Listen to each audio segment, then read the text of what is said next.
Hello, everybody, and welcome to episode 7 of the Fantasy Reaction Show. My name is Andrew Velez, and I'm here with my co host, Joel Dehls. And we're here after Monday Night Football. Some good, some bad football. We just watched the Eagles, Bucs, and this game just wrapped up of the Bengals and the Rams. But, Mr. Dehls, before we get into fantasy football, before we get into recapping this Monday Night Football, how are you doing today, sir? I'm doing fantastic, man. 2-1 in our main fantasy league. Feeling very good about that. Overall, I mean these games tonight, I thought they're gonna be better. I'm not gonna lie. Agreed. That Eagles game became a blowout. We're gonna talk about the Eagles later, but they are probably the most impressive rush offense I've seen maybe in my lifetime. And that is just these two games that are really on top of my mind. But the way they run the ball is really second to none in the NFL right now. And Bengals offense still isn't getting it going. But how are you, Drew? I know we got on here. He said he took a tough L. So tell the people about it. It was a rough end of a football weekend for your boy, where I kind of needed a minor miracle tonight. I had Puka Nacua, I had Philly defense going against the Bucs, and I had Evan McPherson facing Jamar Chase and facing Smitty. I think I was down 20 points. Philly defense came into play. They did their thing, got me 18 points. They were amazing. I couldn't have been upset at them. It came down to Puka and he came down to Evan. Smitty ended up having a whatever night. We're going to talk about that Monday Night Football game in a minute. He ended up with, I think, four receptions, 28 yards. Nothing crazy fantasy relevant at all. I just needed Puka and I needed Evan to outscore Jamar Chase at a certain point just because of how well the Eagles defense had done. So Jamar Chase ended up with an amazing night. Goes for over 100, goes for over 10 catches. He was amazing. In our league, we have the bonus. So at a point, I felt like I was screwed. Then that last drive where Evan McPherson did a job. He did a job. I couldn't have been upset. 18 fantasy points. He missed a 50-yard field goal in the beginning of the game. Who knew that it'd be so crucial towards this game? So I was down 6 points. I was down 6 points going to this last full Rams drive. And Matthew Stafford has Puka Nacua on the sideline by himself. If he just throws it with a little bit more mustard, Joel, I'm here. I'm smiling. I'm happy. I won the week and I pulled out a miracle. Instead, Puka Nacua is down at the 1-yard line. And Tutu Atwell steals his touchdown because Matthew Stafford just doesn't like throwing touchdowns to Puka for whatever reason. I lose by 4 fantasy points.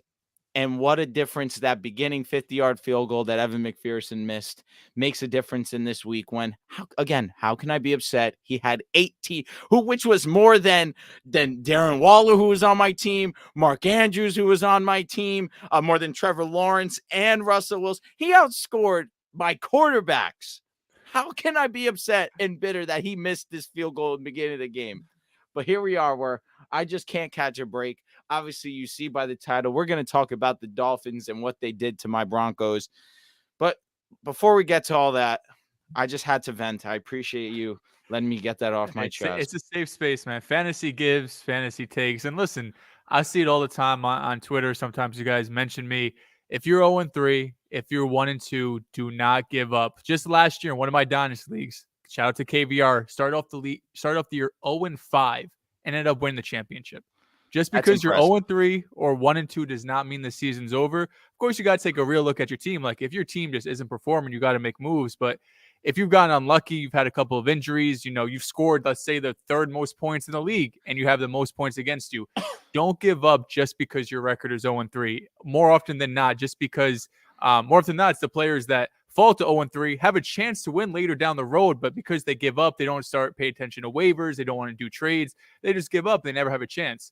So just because you started off slow doesn't mean to give up on your team. You're still in it. It's only week 3. The irony of that is that in our main league, I fall to 0-3. A week where I'm playing someone who doesn't have Anthony Richardson, doesn't have Saquon Barkley. Derrick Henry and Breece Hall combined for 5 fantasy points. We're going to talk about them later too. But again, it's just not a great week 3 for Andrew Velez. But I digress. Let's talk about some Monday Night Football, some positives, kind of, sort of, the way you look at it. Because this Eagles pass offense, Joel, it does not look great by any means. Had its moments, had some nice plays, but Jalen Hurts seems to be second-guessing himself and does not seem to be as consistent as a passer. Do you think that that's synonymous with Steichen no longer being with this team, or is it just early season woes? It definitely plays a part of it. I will say this: this is the fantasy reaction. This isn't pick a side. So for fantasy, I really don't care. I mean, you see the last 2 weeks. Last week, Jalen Hurts had what, 3 rushing touchdowns. Yep, Just because he's not performing as a passer doesn't mean he's not performing for fantasy. He's still for fantastic sure. for fantasy. Um, I felt like a decent amount of plays, at least in this game, felt like was a lot of miscommunication. The interception was one where I'm assuming there's option routes out on the field. There's even another one where I think it was Goddard who was expecting to kind of stay. They were playing his zone coverage, expecting him to stay more out towards the sideline. He come more in, throw it behind him. A lot of it felt like miscommunication. There were some throws that were just off, but then you saw some highlights, right? Like that touchdown pass was, that was up there with any of his throws from last year. Pressure in his face, just over the defender, That was a dropped it dot. right in the bucket. But overall, this Eagles offense, I mean, I said it to start the show, their rushing game has looked so dominant. And credit to DeAndre Swift, because what he's done these last 2 weeks are bar none. This is the most impressive 2 week span we've seen from an Eagles running back in these last 2 seasons. But the offensive line, the gaps that they create, I mean, you are running through. It's like a train station. DeAndre Swift can do no wrong. He must have. I wouldn't be surprised if 70% of his yards are before contact. He looks great after contact too. He's able to break tackles, some jump over a guy. But the push this offensive line is getting is some of the best I've seen since I've been watching football. Maybe just the Bucs and Vikings. It's a 2 game sample size, so not going to get ahead of ourselves here. But if their rushed offense continues to be this dominant, I wouldn't be surprised if Jalen Hurts' passing numbers takes a step back, because at the end of the day, these last 2 games, people don't like Jalen Hurts' box score numbers, but they won Mhm. big in both games. They won by, I guess last week was 1 touchdown, but they were up 2 touchdowns with 2 minutes left. Same with this game. So they're still winning games. They're still dominating. So until defenses, I think, kind of adjust to this or show some life to stop the run game, I think the passing numbers are going to be lower than last season. You mentioned the passing numbers. Finished the game 23 of 37, 277 passing yards. Did have that nice touchdown to Zacchaeus over the top, where pressure's in his face, stays strong in the pocket, delivers a nice ball right over the defender. Victor has that touchdown, does have the 2 INTs. One definitely seemed like a miscommunication on that Goddard route where he kind of runs a hitch where I guess he was supposed to run a comeback, or the defender was right there, intercepted that ball. I believe it was Devin White, who continues to have a great season as well. But this is where he continues to save his fantasy day. Finishes with 28 rushing yards on 10 attempts, does get into the end zone, finishes with almost 20 fantasy points. Really, what more can you ask for? Maybe you want to limit the interceptions, but he's taking his deep shots down the field. Yes, that throw was in double coverage to Smitty over the top, but he trusts his guys. Smitty has been one of his most reliable targets for not just this early season, but of course last year as well, where we saw Smitty finish in that top 10. So you love to see the confidence in his arm as well. I agree with you. These passing numbers aren't anything that are going to wow you, but end of the day, he finishes the day with 20 fantasy points. So to keep talking about what the highlight of this offense was, DeAndre Swift continues to be one of the most efficient guys in the league. 16 rushes, 130 yards, did have a catch on 2 targets for 8 yards, but 14.3 fantasy points. He's just missing that extra touchdown for him to solidify himself as just being one of the more dominant fantasy guys. But in a split backfield almost, where they're kind of just trying as hard as they can to, when Kenny Gainwell's in the ball game or healthy enough to play the ball game, they're going to try and split carries. But it's so obvious watching the game who's more effective, who's more efficient on the ground, and it is DeAndre Swift. You mentioned that offensive line. It's a special unit, so much so that Jalen Hurts thinks sometimes he has a little bit more time than he might actually, and his sack percentage is a little bit higher than you'd like, but the run blocking is unbelievable, hole after hole. I jokingly said that this was special, but I was sincere talking about the hurdle. You hurdle anybody in the National Football League on a full head of steam, and you're able to continue to run after completing the hurdle. That is special. That is athleticism, peak athleticism. And behind this offensive line, all you can expect all season long is DeAndre Swift to continue to be one of the most fantasy relevant running backs that there is. The hope is that he can remain healthy. That's always been his issue thus far. I'm curious, rest of season, where you'd have DeAndre Swift. So would you rather have DeAndre Swift or, let me see here, James Cook? James Cook has been amazing, definitely efficient. I think I lean Cook because it seems I can't even say that because It's Cook close. really Cook really hasn't until this week solidified himself in touches, and even still where we saw the first 2 weeks James Cook didn't even eclipse 60% snap percentage, if I'm not Yeah. mistaken. It was He was 59 at and 59. 59. He was at 62 this week, 59 week 2. So it's not a ton more, but he's been, like you mentioned, he was averaged over 7 a carry week 2, over 6 a carry this past week, week 3. I think I lean DeAndre Swift because this offensive line is so much better than what they have over in Buffalo, where he's going to get passing looks over there. I'm talking about James Cook in Buffalo, but just the pure dominance where we haven't even seen them tap into DeAndre Swift's receiving abilities, where he was prolific in Detroit. So once they really start to allow DeAndre Swift to continue to get more and more comfortable, which is tough with the fact that Kenny Gainwell is a really solid receiving back himself, I lean DeAndre Swift, but only for the fact that this run blocking unit is special. Would you trade Derrick Henry straight up for DeAndre Swift? Yes, I Okay. would. ETN or DeAndre Swift? I'm a hold on to ETN. Okay. I mean, it sounds like we're valuing him as probably a top 12 running back going forward. Derrick Henry, I'm upset. The way that you were angry at Muth last week is the way that I'm angry at Derrick. This has been one of the models of consistency in fantasy football. He struggled early on. Let me say, not struggled. He hasn't been Derrick Henry. He hasn't been that top 3 round pick that you selected, Derrick Henry. As of right now, he did have double-digit fantasy points in back-to-back weeks, but this week, not even eclipsing 40% snap percentage. Maybe game script did play a part in that, but it's worrisome that we've seen 2 out of the 3 weeks where he's been outsnapped by Tajee Spears. And to quickly talk about the Bucs side of things, we were expecting this to be a little bit more fantasy relevant. So far this year, Philly has been one of the worst secondaries in the league. I think coming into this matchup, they were the worst fantasy defense or best, however you want to put it. They allowed the most points to opposing quarterbacks. Baker Mayfield did not have a great day. Got a touchdown at the end. Mike Evans, again, didn't do really anything in this game until that last drive where he had one of the best catches of the year, the one-handed grab, gets the touchdown later on the drive, so he saved his fantasy day. Chris Godwin wasn't too effective. So we were expecting this to be a better matchup. There was rain at the back half of the second half of the game.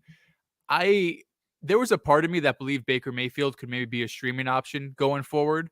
But this was his real first test. Like, I know you played Minnesota week 1. Of course, they made the playoffs last year. The defense isn't good. And then week 2, who they play week 2? I'm blanking off the top of my head. They played the Bears. Bucs played the Bears, one of the worst teams in the league. And now you play a real opponent that Monday Night Football everyone's watching, and this was a really bad performance. Baker Mayfield, I said on Pick a Side, I was like, at some point this is going to crash down. I didn't think it was going to be this week. I thought it'd be a bit more competitive to score 1 touchdown at the end of the game, and that's really the only points you put up. But outside of that, Rachaad White had a decent day. He continues to be someone who's obviously going to get all of the work. I know a lot of people, me included, are high on Sean Tucker, but Sean Tucker gets 2 touches a game. You know, Rachaad White was not efficient, 14 for 38, did add 3 catches for 24 yards that are going to, at least boost you up to the 7-8 point mark for fantasy. But overall, I can't really blame Rachaad White for this one. The offensive line was getting dominated from the first snap. The Eagles' defensive line were pushing those guys around like nobody's business. I mean, the defensive line and the offensive line for the Eagles both dominated this game. I don't have much else from the Bucs that I'm taking away. Of course, Mike Evans is a must-start going forward. Godwin feels like he's a flex / wide receiver 2 territory, and Rachaad White is a volume running back play.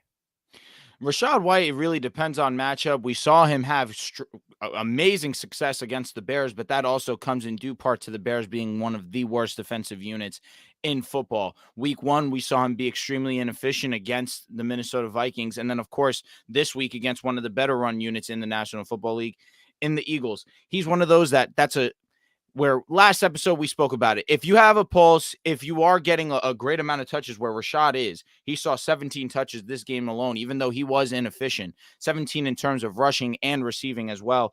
It's hard to not at least have him as a flex because of how thin the running back position is at this current point in time. But he isn't a great option unless the matchup is there. Before we move on from this game, we have to give credit to A.J. Brown. It seemed as if last week there was issue on the sideline. He kind of kind of hush that up in media day, kind of just allowing them to relax, understand that sometimes when you're in the heat of battle, just things happen. That's just what teammates do. But immediately we saw the offense kind of almost force feeding AJ Brown, where Smitty kind of took a backseat today. We saw AJ Brown in full effect, 9 catches, 14 targets, 131 yards. All that was missing was a touchdown, and there was opportunities. Saw a couple drops in the red zone where he could have easily came down with those. Those are one of those that change a fantasy landscape. But it's great to see if you're an A.J. Brown owner. Obviously, you understand that A.J. Brown is one of the more special wide receivers. But up until this point, it seemed as if Smitty had been the trusted wide receiver one, but this week kind of put a lot of fantasy owners at ease.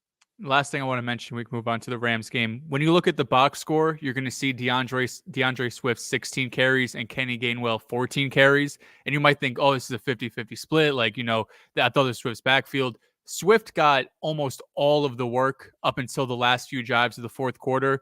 And once the Eagles were up multiple touchdowns, it was basically Gainwell that way out. I think they're just trying to protect Swift. Of course, he has an injury history. So don't look at the box score and moving forward be like, I don't know if Swift or Gainwell, it's going to be their week. Swift has a firm grasp on this starting running back job. I'm with you there. You have to respect what he's done 2 weeks in a row. Week 1 may scare some owners with how much of we saw of Kenny Gainwell, but through these 2 weeks that we've seen from DeAndre Swift, it's hard not to trust that the Eagles believe this is their guy. Now, moving on, going into this Bengals and Rams game, a big defensive matchup, a big kicker matchup as well. If you had Brett Maher, if you had Evan McPherson like I did, you were raking in those fantasy points. But really, surprising enough, and maybe we can say not surprising, because we understand that Joe Burrow is injured. And I know a lot of people, especially in 2 quarterback leagues, you drafted Joe Burrow with a very high draft pick. I don't know if fantasy owners believe that this calf injury would linger on and really impact his play as much as it has. As a Joe Burrow owner in yourself, do you want to shed some light? Is there concern in the long run that his inability to escape pressure is kind of limiting this offensive prowess? Yeah, this sucks. I wish I took Lamar Jackson over him. Joe Burrow returned to practice basically 2 weeks prior to the start of the season. So when I saw that, I'm thinking, all right, he's over it. Like if you have that much time to practice and to prepare, I'm thinking you're probably 90% healthy by the time you're back at practice. It's obviously not the case. And Joe Burrow, he does have a great matchup next week going up against Tennessee. So, of course, you're starting him. He's in your lineup. Oh God, but for sure. We just saw DeShaun light them up. So if DeShaun's doing that, I have all the faith in the world that Burrow's going to be able to do it, even if he's on 1.5 legs. But the upside to Joe Burrow, it's extremely limited right now. I mean, your hope right now is he could be Brock Purdy, that he could get 2 touchdowns and 250 yards every week, because his inability to escape the pocket really, really hinders this offense. Almost everything today was short and quick. We know he can't really move out of the pocket. We saw it very limited. He moved out to the right, got Chase on a catch down the sideline. We saw him move to the left when Donald rushed him, and you saw after that he was limping going back to the huddle when he had to put real pressure on his leg and really tried to escape a pass rusher. So for this Bengals offense, Jamar Chase is, of course, a must start every single week. T. Higgins hasn't been great week 1 and week 3. Last week, he bounced back big. He's probably another player you have to have in your lineup. But unless it's a really great matchup like we have Tennessee next week, you have to expect this Bengals offense to not be the Bengals offense of last year until Joe Burrow is 100%. And that could take a month. That could take even longer. Thankfully, he came out of this game with no setbacks, with no other injuries. So you're hoping another week, maybe you get healed up a bit. But it's not like he sat today, right? He still went out there and played a game. He put pressure on it. He got hit. So it's not like you could just say, I was feeling 70% before the game. After the game, it's not like you're feeling 80% just because an extra 24 hours. No, you just got banged around. I'm sure he's feeling like 50% of himself and not 70. You're just hoping as time goes on, a month, 5 weeks, that he could get that mobility back. The Bengals need that if they legitimately want to make a run for the Super Bowl. And if you're a fantasy manager of Joe Burrow, you need that if you want to have the top 5 quarterback that you had last season. And I think we saw Joe Burrow play this game for the sole fact that they are 0-2 and they were threatening 0-3. This Rams team was obviously not one they were overlooking. They've played very good football in the first 3 weeks of the season, but Joe Burrow was needed. Jake Browning wasn't coming in here, and you weren't feeling confident as a Cincinnati fan that they were going to be able to come away with this win. But as a fantasy owner, which you, of course, are a Joe Burrow owner as well, you had that opportunity of, am I taking the risk of starting Joe Burrow and God forbid potentially he does re-aggravate the calf injury, I had to choose or between him and or Baker do I tonight. lean exactly? Do I Yeah. lean the Baker Mayfield just Yep. because I need a safer floor?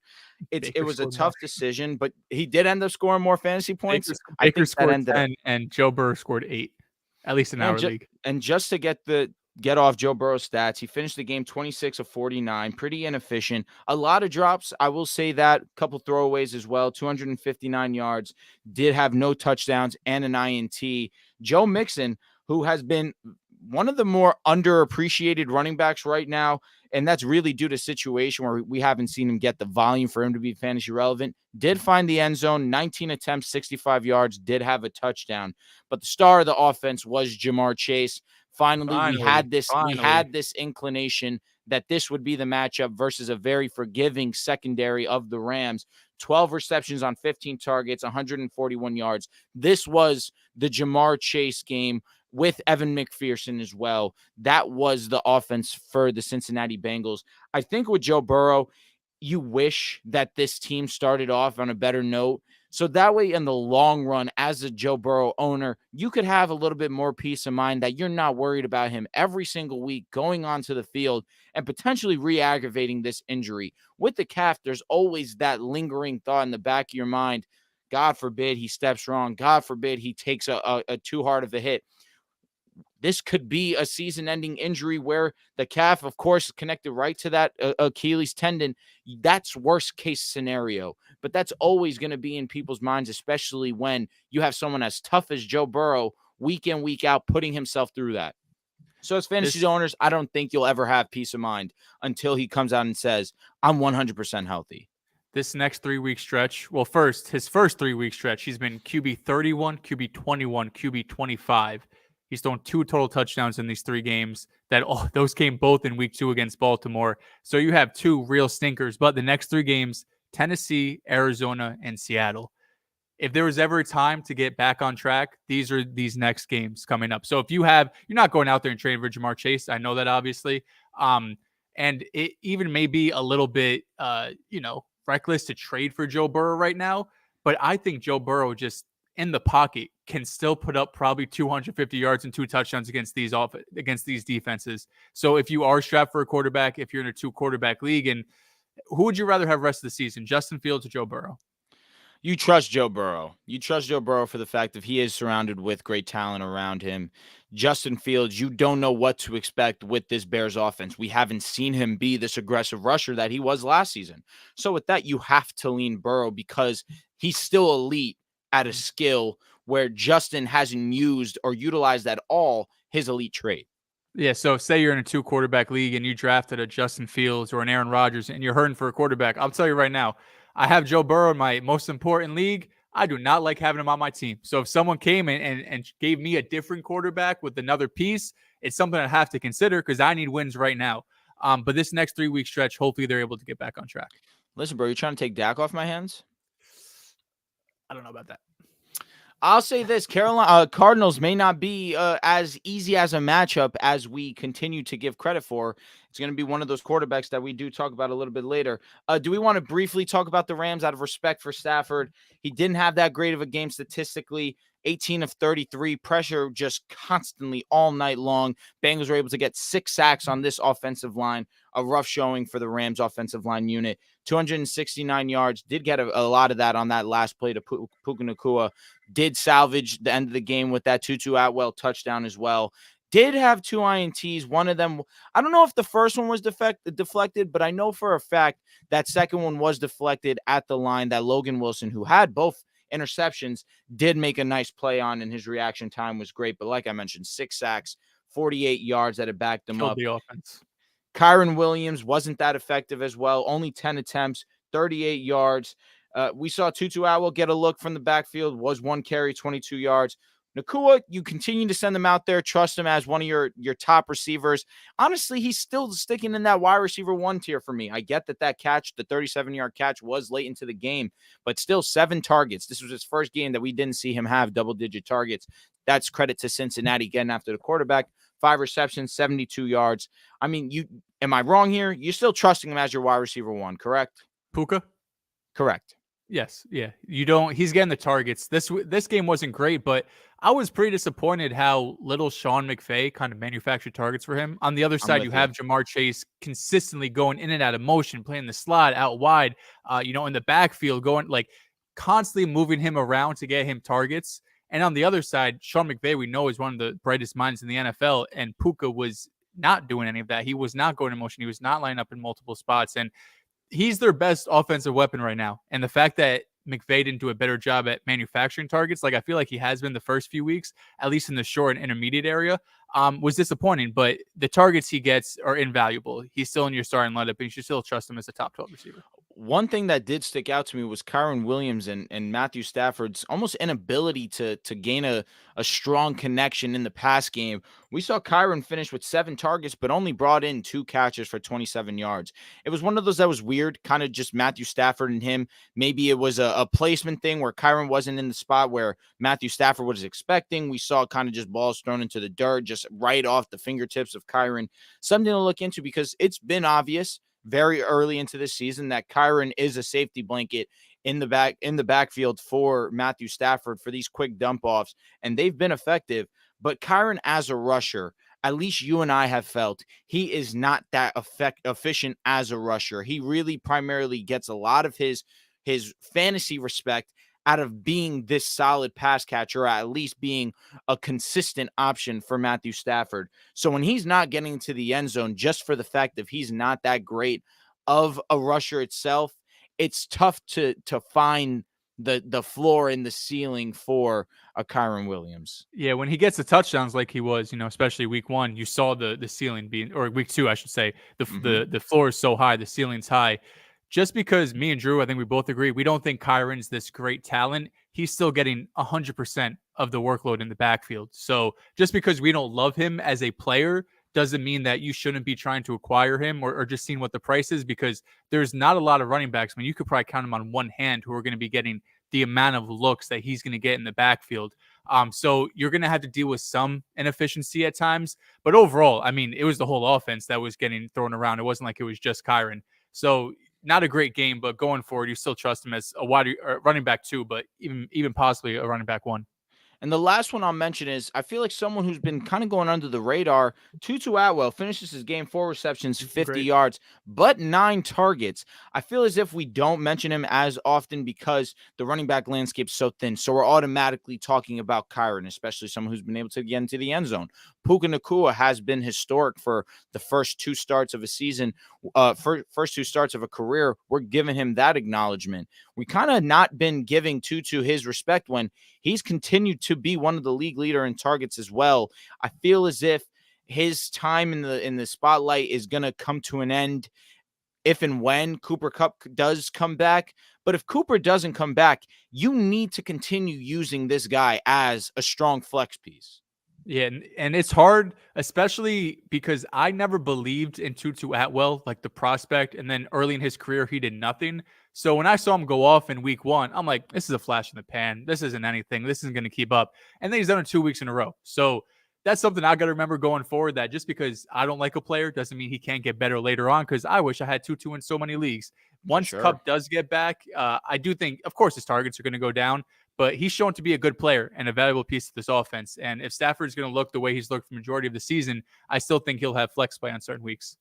All right, let's move on to the studs and duds. What do you think? Do we deserve, or do they deserve, I should say, to get a full just team segment by themselves? We talk about the Miami Dolphins just to get them out the way. If you would have just started Miami Dolphins players this weekend, you would have put up over 200 fantasy points with Tua, with Devon, with Mostert, with Tyreek, with Chosen Anderson. Who would have expected Chosen to be effective? Mike White in 2 QB leagues. If you have the bonuses, you got the bonus for the bomb touchdown. I mean, it was a special day for Miami, putting up over 700 all-purpose yards. Obviously, I'm wearing my Broncos shirt. We never run from adversity, but what we do is have to acknowledge the unbelievable offensive output that we did see. You had Tua Tagovailoa finish with 309 yards. They yanked him early. This game was over extremely early. 4 touchdowns. Was it a perfect passer rating from Tua as well? Finished Should 23 probably of 26. What is perfect? Is it 155.8? 158.3. 158.3. So he was 158.3. he was just shy of a perfect passer rating. And then you have Devon Achane. He goes for 18 rushes, over 200 rushing yards. This is the story. To me, this is the story. Devon Achane, he actually wants, I saw he wants his last name to pronounce Achan, Achan. That's how Achane. he says. Okay. I don't know how exactly pronounced, but regardless, Devon, we'll just call him for today's episode. He didn't play week 1, if I remember correctly. Week 2, he barely got any looks. I'll be honest, I had him in my league and I fucking cut him, and I'm sick to my stomach about it. One hand, you're not gonna play the Broncos every week, and you see some screenshots out there of just like they're like there's like 6 Broncos players on the floor, and A-Chain's just by all of them. You're like, what just happened behind? It's like carnage, it's bodies on the floor.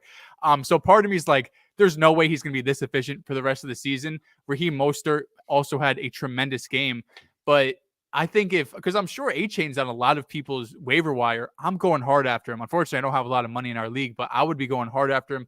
I want every player I can possibly get on this Miami Dolphins offense. They did this without Jalen Waddle. They put up 70 points without their second best receiver and a top 10 receiver in the league, most likely.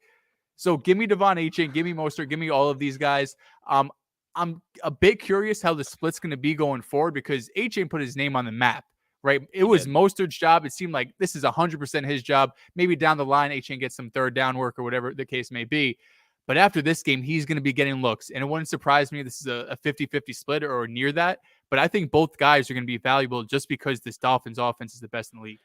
And what's amazing about both of these guys is that they're both extremely fast. And Devon looked extremely shifty, was making defenders miss. And just once he hit the gap, you were not catching him. Mostert looked great himself. The two of them combined had 8 touchdowns. I believe Mostert did have 3 on the ground, 1 through the air, but Devon was able to get 2 on the ground and 2 in the air. That was the one no-look pass that Tua had to him.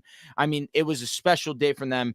Tyreek, even with PS2 shadowing him 61% of the time, it did not matter. 13 catches on 20 targets. 9 catches on 11 targets, 157 yards and a touchdown. And that was one of the first plays of the game where Tyreek was just open in space, just no one around him. It was a tone setter. You should have known after that play that it was going to get ugly. Never in my right mind did I expect 70 points to be put on our head tops. But an unbelievable game from the Dolphins. You need to give them that respect. All you can expect from them rest of the season is that it does not matter who they face. They've already faced against a solid Patriots unit. Chargers a little bit forgiving for sure. That's not the best of defense. Broncos defense arguably worse in the league. This is going to be their test against the Buffalo Bills. This is going to be the best defense that they faced, although credit to the Patriots because of Bill Belichick, just personnel and the way that we've seen Buffalo play up until this point. Although competition, not the greatest, did play the Jets week 2 against the Raiders.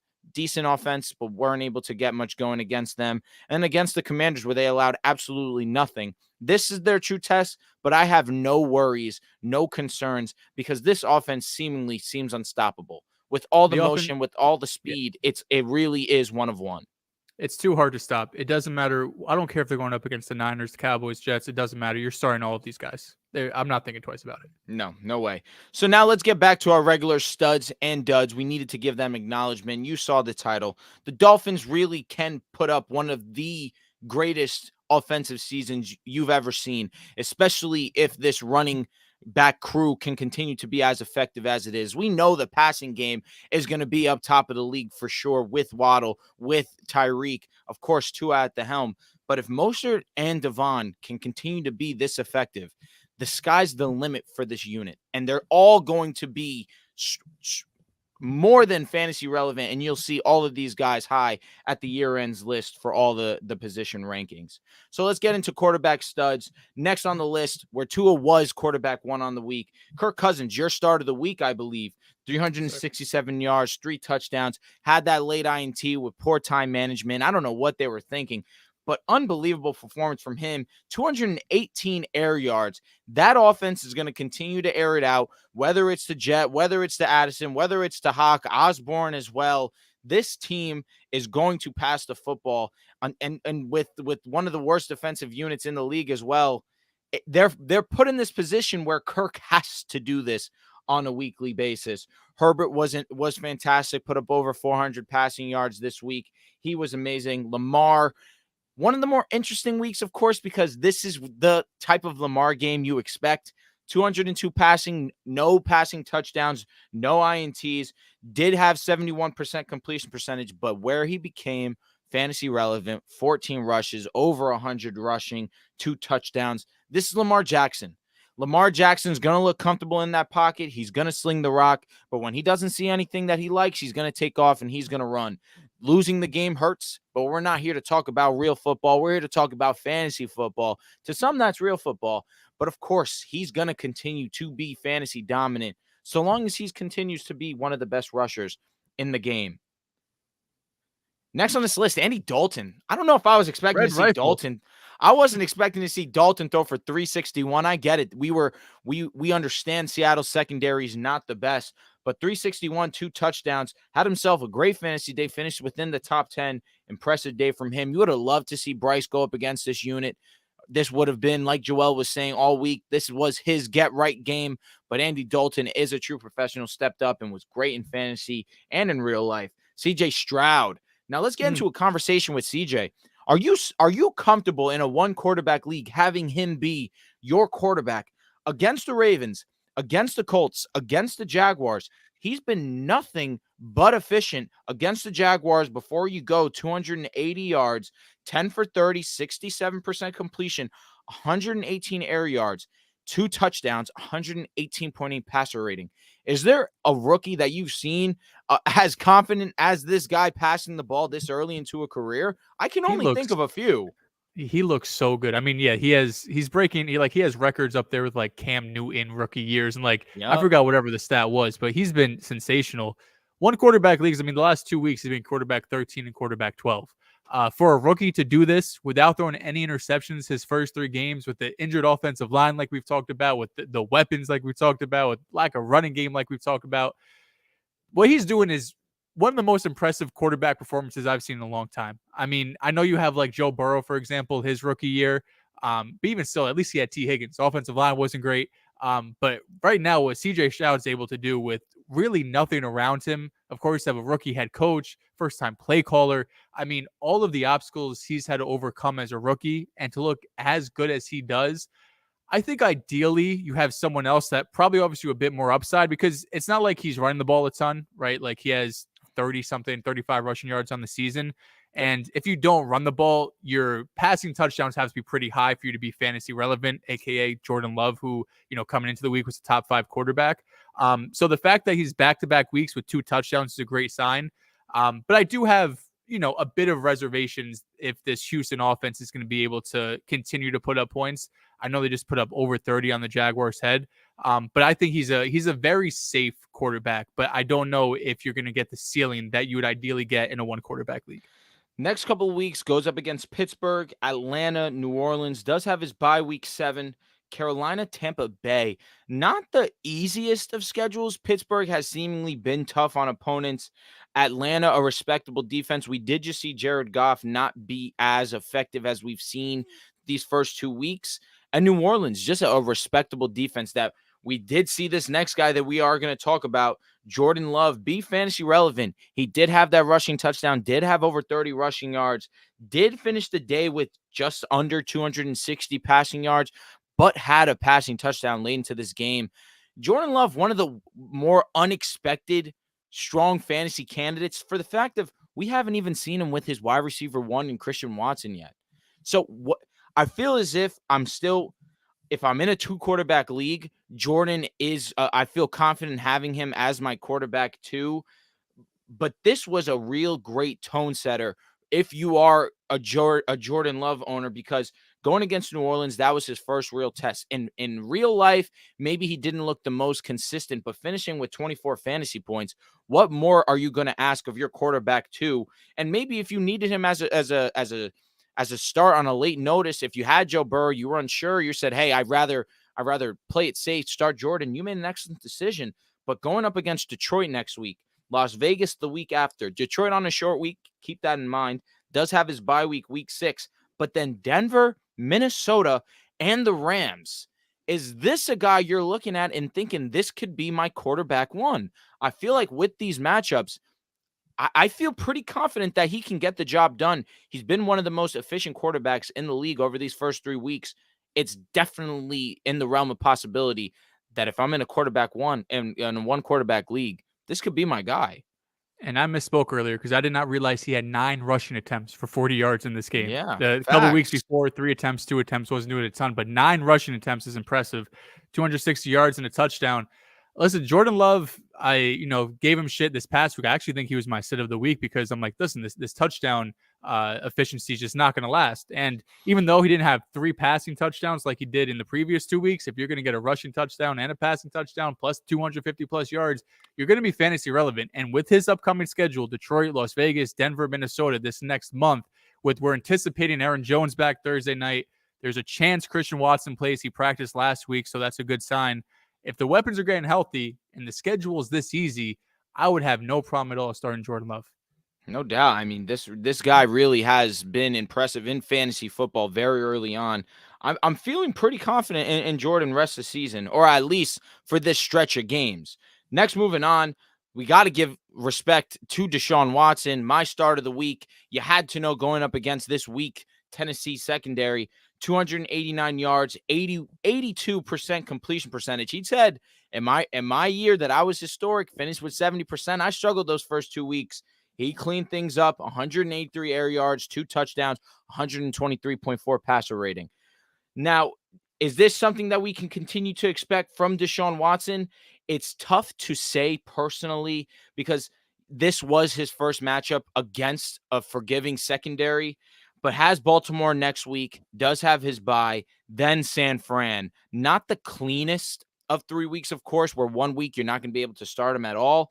But then Indianapolis, Seattle, Arizona, that's a very calm 3 weeks. I think that if I'm a fantasy owner, this was a great sign. I trust that he can continue that. If this is his floor, where we haven't seen him be the greatest, most consistent, week 1, 20 fantasy points. Week 2 wasn't that great with 11.6, but then back on track with 23 fantasy points. I feel pretty trustworthy having DeShaun, especially knowing that this offense is going to be centered around him and being able to pass the football. Shout out to Joe Moran for the $10 donation. Don't know how the IRS feels if you donate to your own company. I'm sure that's valid, right? No, it has to be. Has to be. He doesn't have to do that. DeShaun's another great example of, in real life, we talk about how terrible he is, and right now he's the quarterback 10 in fantasy. 2 finishes in the top 10, week 1 QB5 this past week, quarterback 10, week 2 we won't talk about. But you have to really take advantage of any players that either get shit on by the media, by us, if you want to call us the media or whatever, for real life performance, aka Justin Fields, who I think could still bounce back for fantasy, DeShaun Watson, who has shown that he could be fantasy relevant.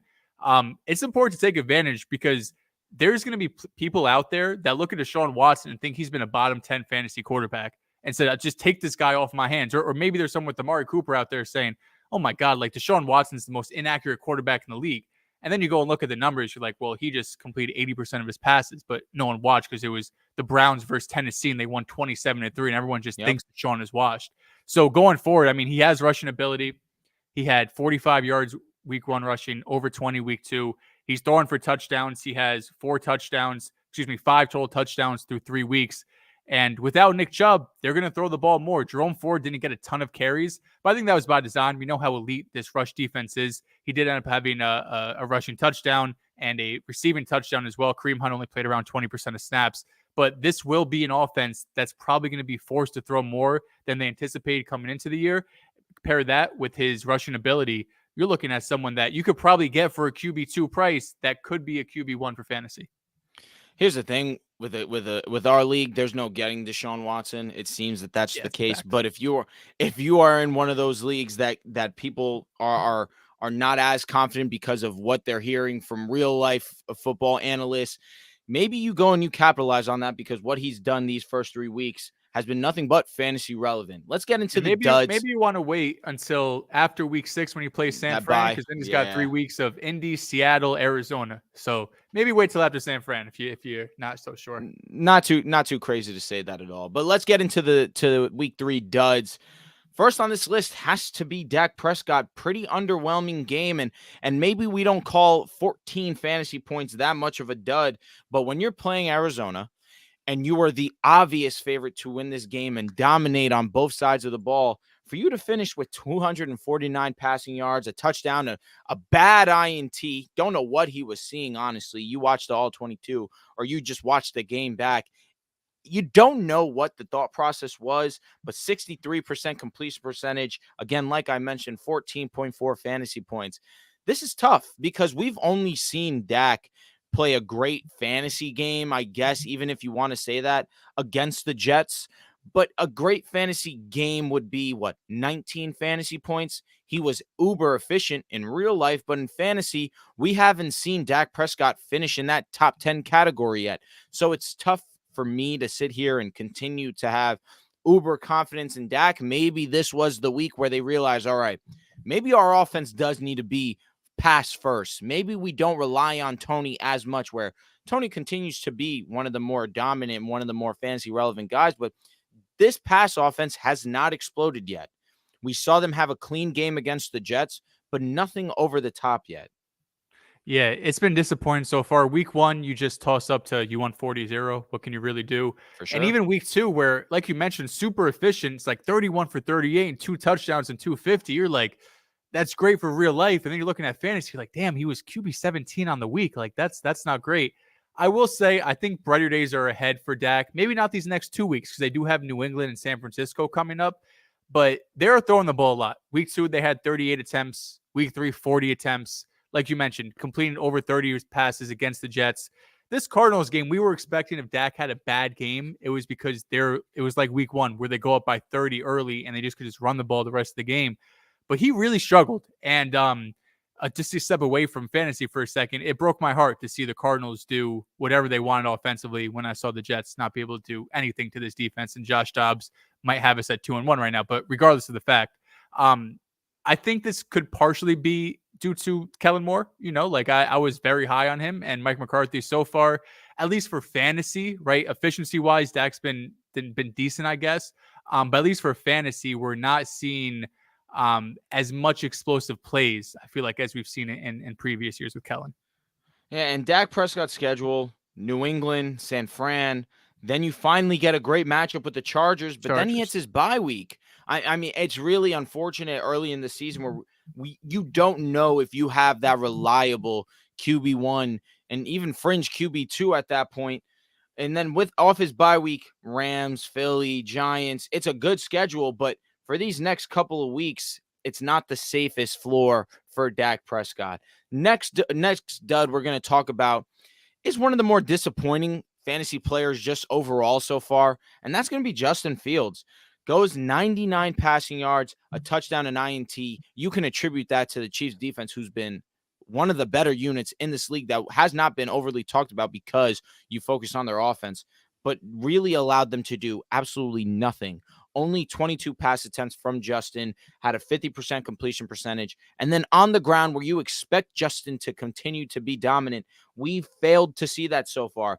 This was maybe his second. Well, he has had 3 games, second most proactive. I'm going to say that week 1 versus the Packers, we saw him really go out there and scramble. But 11 rushes, 49 yards, and finishes with 10.7 fantasy points. It's not going to cut it. In 2 quarterback leagues, this guy was being drafted in the first, maybe early second round. This isn't what you want from Justin Fields. It does not get easier from here. I will say, Justin Fields playing some of the worst quarterbacking we've ever seen is still QB 16. It's ugly. He's so far for fantasy, he's been better than Dak Prescott, though. This is It's true. part of kind of the Justin Fields experiment, if that's the Experience. word you want to use, experience. Yeah, because the highs are so high and the lows for real life are really low, but they're not as low for fantasy, right? Week 1 QB 15, week 2 QB 20, week 3 QB 23. Of course, you draft him in the first, second round. This is not what you're expecting at all. You're expecting the guy that we saw last year. What was it, week 6 on? I want to say was the QB 1. One of the reasons Yep. he was my guy with all the rushing ability. I do think it's a great sign that he had 11 rushing attempts for 47 yards. This Chiefs matchup was never it. This Chiefs matchup was one I was looking at, and even though they're playing from behind and it's negative game script, if you want to say that, it felt like a game they were going to lose by 30 plus from it and not be able to get anything going. These next upcoming weeks, though, Denver, Washington, Minnesota, Vegas, Chargers. I don't know how Justin Fields will look in real life, at least as a passer. But I think for fantasy, these next 4 weeks, Justin Fields could bounce back and be a top 5 fantasy quarterback. So you're saying this is one of your buy low candidates? Is this like your guy that you're Risky. trying? It's Mhm. risky because he could lose his job. And, Yeah. you could trade for somebody. And if he has a bad game against Denver or Washington and the Bears are, 0-5, there's a world where Justin Fields gets benched because the backup, I don't know exactly how to pronounce his name. They like him. He had a good preseason. He's a rookie, I want to say. So it's Is a it risk. Tyson? Is it Tyson Bag, Bagent? bag end. Bagent? Yeah, I knew so it was bag something. Mm-hmm. But yeah, it's someone I'm willing to buy. Of course, the price has to be right. Once you start talking, I'll get some quarterbacks and see who I'd prefer going forward. We could let the people know. Okay. But we know the upside is league winning quarterback, league winning player is the upside Justin Fields has. So if the price is right, that's still someone I'm willing to buy on. It needs to be where I see this offense finally cater to his strengths. Again, like I mentioned, we did see him have the rush opportunities, did have 11, but not as efficient. You're not seeing him really where that's my first idea. They're not having any real designed runs for Justin. They're having him sit in this pocket. They're having him survey the field. Oh, I don't have anything. I take the ball down and I rush the ball. Where, yeah, you can be effective in that end as well, but let's see some design runs for one of the best rushing quarterbacks in the National Football League. Until you see that, it's tough to really invest because as if you're going to be trying or if you're going to try and acquire Justin Fields in a trade, that owner that used pretty high capital on him, I'm talking 2 quarterback leagues, it's going to be hard for that owner not to remember this was one of my earliest draft picks. I want fair compensation for him because I still know his ceiling is one of the premier guys in the league. I think this is the lowest you're going to be able to get him. Joel already listed off the next couple of matchups that he's going to have. They're juicy. And I'm definitely keeping those matchups in mind because I don't own Justin Fields in any leagues. I had concerns. I trusted that, yeah, he's still a great rusher. He'll be great in fantasy. But as a passer, we still needed to see that. But understanding the schedule, this might be a guy that you target in 2 quarterback leagues because the price has never been lower. So real quick, would you rather have Jordan Love or Justin Fields? Fantasy. I think that I trust Jordan Love right now. His floor is pretty safe right now. CJ Stroud or Justin Fields? This one is where it gets tougher. Stroud's been great. I'm going Stroud. Something about trusting the passer, man. He looks fantastic. I don't blame you. Let me see here. Brock Purdy or Justin Fields? Again, talk about a model of consistency. QB 13 on the year. This one's really hard. I'm gonna trust that Shanahan offense. I'm going Purdy. All right, last one. Geno or Justin Fields? Geno these last couple of weeks has looked like the Geno of last year, throwing for over 300 yards against the Lions, just missing that target against a solid Panthers unit. I lean Geno. He was quarterback 5 last week. Maybe we're not buying Justin Fields then, because at that point, I don't know if there's going to be a lot of owners out there trading their Justin Fields for I don't know, a Daniel Jones or. Do you trust? Am I wrong in my selections there, or are there any guys you lean over any of those guys you're taking over Justin Fields or no? Jordan Love's interesting. But like we mentioned, the schedule is easy for him too, and at least he's shown the ability to be fantasy relevant. I don't blame you. I'm going to try to – these quarterbacks don't really add up. I think that might have to be like I don't know, maybe you have a I don't even know, man. I'm trying to think of like someone like a Mac Jones. Maybe you could throw a Mac Jones. Anthony Richardson rest of the season, or Justin Fields. I'd go Anthony Richardson. So, like, at that point, really, what are we talking about then, Yeah. right? It's tough. It's So tough, but it's the truth. because if you're the Fields owner at that point, you're likely, like you mentioned, not going to sell him for nothing. If you if the best offer you're going to get is Jimmy Garoppolo or something, what's the point? Like, we're sitting here saying, if I have Anthony Richardson, who you probably drafted 3 or 4 rounds later, you have Brock Purdy, who you probably drafted in round 10. It might not be that realistic for at least the Fields owner to let go of him, because the upside just it doesn't match what you'd be trading down to. Not going to disagree at all, man. Moving on to our last dud, Trevor Lawrence. This was supposed to be my start of the week.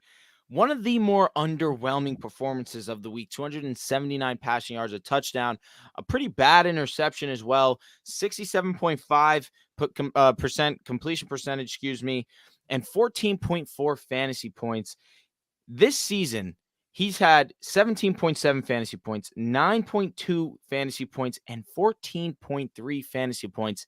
I don't believe that was good enough to finish as QB 10 in any of those. You let me know if I'm wrong about week 1. But this was the get right matchup. You were playing QB8 week 1. QB8, okay, which makes sense. Now we're legal. Yep, got it.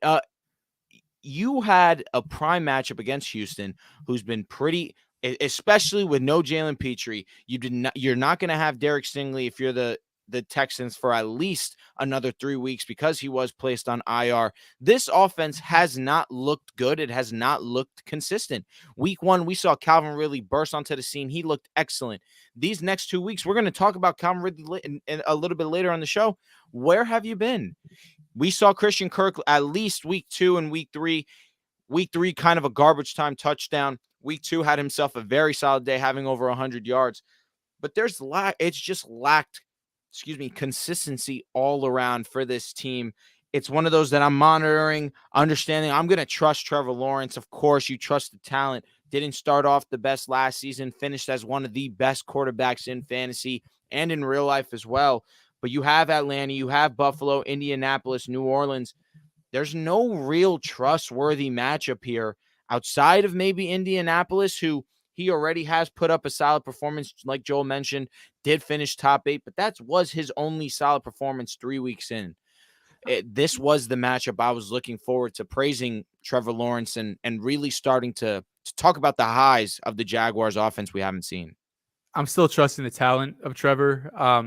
It's like Trevor and Fields are just two completely opposite spectrums, where it's like, Fields has the fantasy ability to do it, but you don't know if he has the real life ability to do it. Trevor Lawrence, on the other hand, we know he has the real life ability. It's just a matter of when it's going to click. Like you mentioned, it took them half the year last year to do it. And I think coming into this season, that we wrote that off more as new head coach, getting accustomed to the scheme and the offense. This year, they'll just be clicking week 1. Hasn't really happened. Of course, they got the victory week 1, but haven't been that convincing in any of these first 3 weeks to start the season. But you trust Trevor, you trust Calvin Ridley, this offense with Doug Peterson. He's another player that I don't think anyone's selling him right now, because 2 quarterback leagues, he probably went in the 2nd or 3rd rounds. But trust the talent, because I still think he could finish top 10 in fantasy even with the slow start. I'm going to trust Doug Peterson, and more importantly, I'm going to trust the talent of Trevor Lawrence. There's too much just overall skill on this offense for them not to be successful and figure it out inevitably. Let's move on to the running back studs and duds. We'll try to get by this one a little bit quicker than we did on the quarterbacks. No doubt. Ken Walker, breakout game, 18 rushes, 97 yards, 2 touchdowns, 3 catches, 3 targets, 59 yards. That's what's intriguing about Ken. That was the huge question coming into the draft of last season. Can he be effective as a pass catcher? A great performance there. Zach Moss. One thing I want to mention about Ken Walker is every week his snap percentage has gone down, and every week Zach Charbonnet's snap percentage has gone up. Ken Walker is coming off his best performance of the season, but just to keep an eye on, because right now they're damn near a 50-50 split backfield. So if you could get someone to buy, Ken Walker has the talent to not need 20 plus touches to have a great game, even though he had 21 touches in this game. Yep. I would not call you crazy if you were able to move off Ken Walker and get a running back of similar value, at least how it's perceived now. With the running back landscape, I gotta say I'd be a buyer. It's hard. If It'd be you're hard, telling me but yeah. that if you're selling Ken, I'm gonna be one of those guys listening and entertaining that.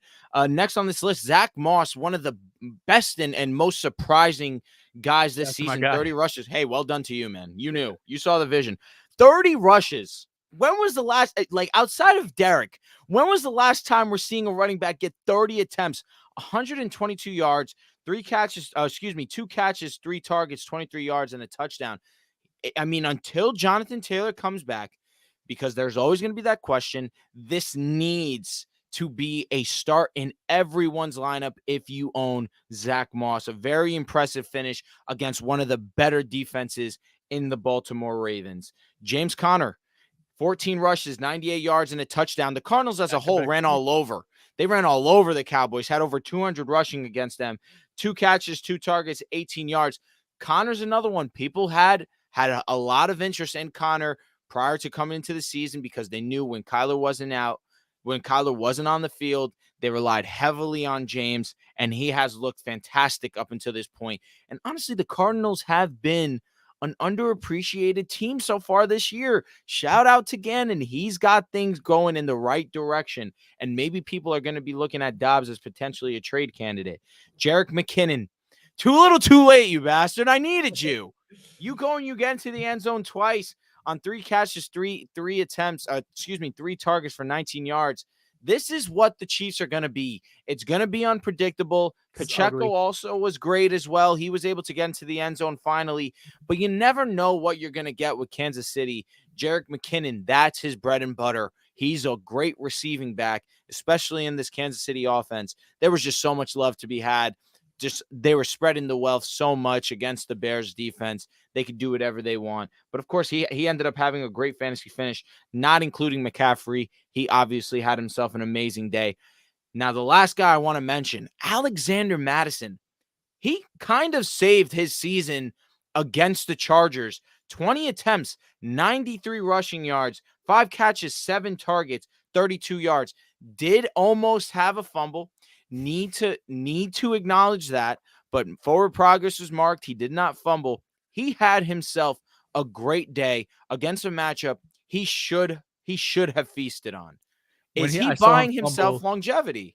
yeah, when I saw him fumble, I tweeted, I said, Alexander Madison is so, I saw so that. bad. So preemptive of you, man. Yeah. This was finally efficient. Finally, he had a good game. You know, if you need a bounce back game as a running back, just play the Chargers, I guess. I don't believe in Madison. I don't really believe in the talent long term. Cam Akers was brought over a healthy scratch this week. I think he'll get worked into the offense next week. But Cam Akers is also someone week one who was one of, if not the least efficient running backs in the NFL. 29 carries or 22 yards, 22 carries, something like that. He was averaging like a yard a carry or maybe even less. But I do think Cam Akers is a more talented running back Yeah, see, than knew this was Alexander coming. Madison. I'm a Cam Akers guy. I Yeah, believe in we him. And know. Madison is someone I've never really bought into. I always thought he looked decent against bad defenses for a game or two when Dabo went out, but that he couldn't be the workhorse running back. Maybe this is the game he needed to kind of get himself on the right track. But I'm looking to flip him. If someone's out there buying Alexander Madison, I am looking to flip him right now. Give me, I'd rather have Jerome Ford. I think I'd rather have Kyron. Okay. Um, Zach Moss, I would rather have, but you just don't know with JT. If you're Mhm. telling me I have Zach Moss the rest of the season, I'd rather have him than Madison too. I don't blame you too much. You know I'm not a Cam Akers believer. I'm going to need to see it to believe it. I don't know what is going to happen with that split, but definitely one to monitor. I think Madison understood that there's a guy behind him and he needed to put together a great performance, and he did. So credit to him. Let's get on to the duds. You've heard these names week in, week out. It's going to be the same Same guys. guys. It's One gross. surprising one, though. One surprising. Same guys, though. Let's go over them. Josh Jacobs, 17 rushes, 62 yards, 3 catches, 5 targets. That's great, but only 18 yards, 9.5 fantasy points. Not the worst week, but this is Josh Jacobs. He's failed to get 10 fantasy points in 3 straight weeks. I'm starting to become concerned, but this is the long game. It's still early in the season. He's a running back getting 17, 20 looks, over 20 looks a game. You need to continue to send him out there. You have no choice, but it's something that we have to acknowledge. Najee Harris, it's over. It's It's over. over. It's It's over. over. 19 rushes, 65 yards, just an ugly 65 too. He has his moments where he breaks free, but honestly, I have to be kinder to him because the run blocking of the Pittsburgh Steelers is horrendous. The yards over expected, there's not really yards over expected to be had because of how poor this run blocking unit is for the Pittsburgh Steelers. So you have to be mindful of that when you evaluate Najee, where in fantasy, you can evaluate him like this. He's going to give you nothing but these fantasy performances. Unless he's near the goal line, you cannot trust that he's going to give you an efficient day. This surprising name. Go ahead. Do you want to cook on No, Najee no, Harris? Or are no. you I going to said take a he's cooked. victory lap on him? He's cooked. Okay, thank you. Nope.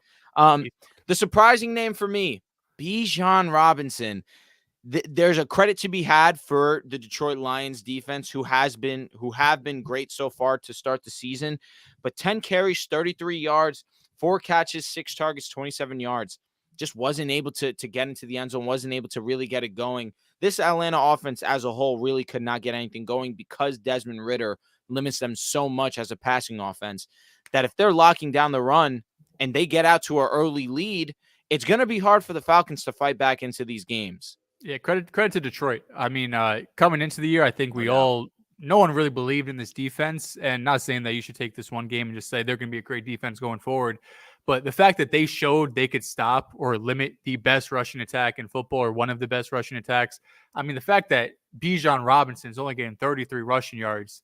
I know it's only 10 touches, but we've seen him those first 2 weeks of the season look like one of the best running backs in football. So credit to Detroit. Obviously, we're not concerned about Bijan or anything, but No. even still, when Bijan has a bad game, you have to love to see 6 targets, 4 catches for 27 yards.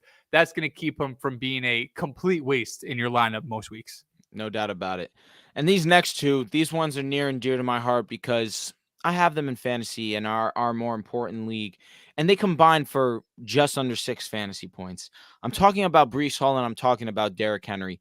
Breece Hall, 12 attempts, 18 yards. Derrick Henry had 38% snap percentage, has been outsnapped by Tajay Spears in 2 of the 3 weeks. We can accredit that to matchup maybe and game script, with especially this one versus the Browns.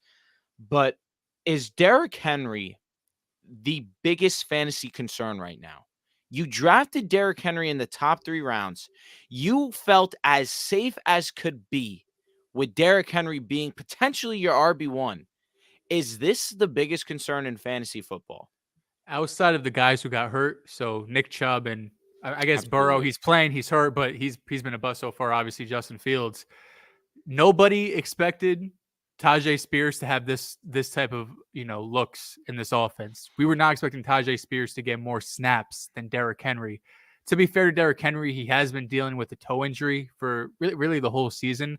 That's been limiting him in practice. I think he might even been questionable coming into this game.